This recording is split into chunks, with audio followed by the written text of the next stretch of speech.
पास ले चलिए, मैं उनके प्रश्नों का उत्तर दूंगी।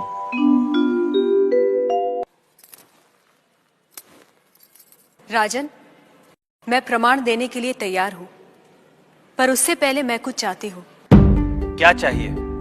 थोड़ा दूध।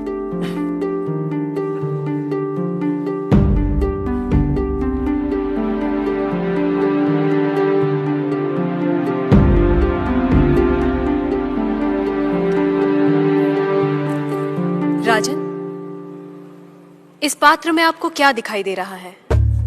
दूध? क्या दूध के अलावा कुछ और दिखाई दे रहा है? नहीं। पर मुझे तो मक्खन भी दिखाई दे रहा है। क्या आपको मक्खन दिखाई दे रहा है?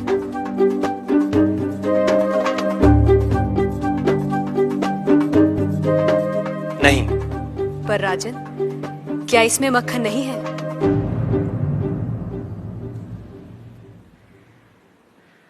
है। जैसे दूध के कण कण में मक्खन है, मक्खन के कण कण में घी है, वैसे ही ईश्वर सृष्टि के कण कण में भिन्न भिन्न रूपों में है, जो है पर दिखाई नहीं देता। जैसे दूध से मक्खन पाने के लिए उसे मथना जरूरी है, उसी तरह वेदांत के श्रवण, वेदांत का मनन और उसके निहितार्थ पर निरंतर ध्यान के द्वारा ही ईश्वर का अनुभव किया जा सकता है।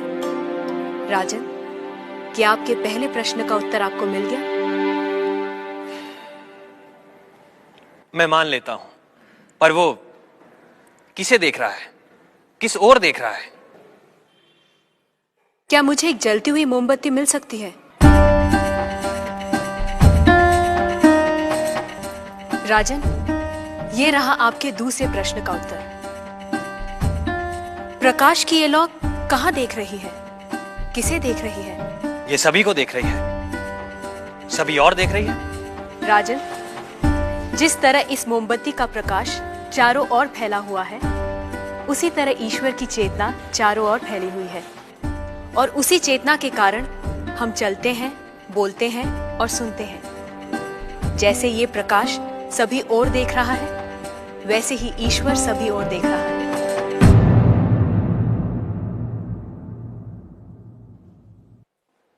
अब आपका तीसरा प्रश्न। वो इस समय क्या कर रहा है? राजन, इस समय मैं आपके प्रश्नों का उत्तर दे रही हूं, इसलिए मैं तुम्हारी गुरु हूं और तुम मेरे शिष्य। पर मैं खड़ी हूं और तुम बैठे हो।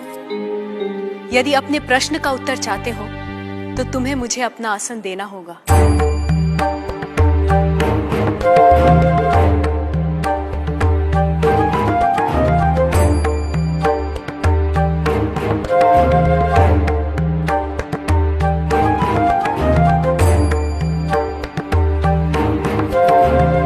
राजन, ये रहा तुम्हारे तीसरे प्रश्न का उत्तर। कुछ देर पहले आप सारे मंदिरों से मूर्तियां हटवाने का विचार कर रहे थे। इस समय आप ईश्वर के बारे में फिर से विचार करने लगे हैं।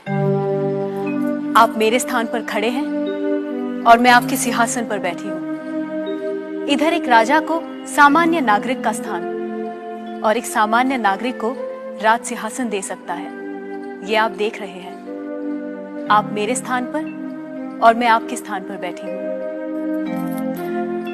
ईश्वर इस समय ये करवा रहा है।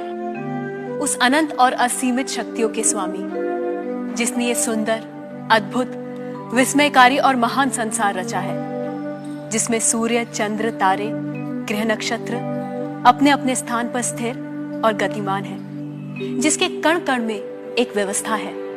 ऐसे शब्दों और ज्ञान से परे ईश्वर के लिए क्या संभव है? कहिए राजन, क्या मंदिरों से मूर्तियां हटवाई जाएं? मूर्तियां तो उस ईश्वर की प्रतीक है, उनका मूर्त रूप है। वह सर्वज्ञ, सर्वशक्तिमान, सर्वव्यापी ईश्वर सर्वत्र है। किसी ने उसको पत्थर में पाया, किसी ने पेड़ों में, किसी ने शब्दों के माध्यम से, तो किसी ने प्रार्थना करके। वही परमात्मा अनेक नाम, रूप और गुणों में व्यक्त होता है, और कोई उन्हें अरूप और निर्गुण आत्मा के रूप में जानते हैं। ईशास्माद्वातः पवते ईशो देति सूर्यः ईशास्मादग्निश्चेन्द्रश्च मृत्युर्धावति पञ्चम इति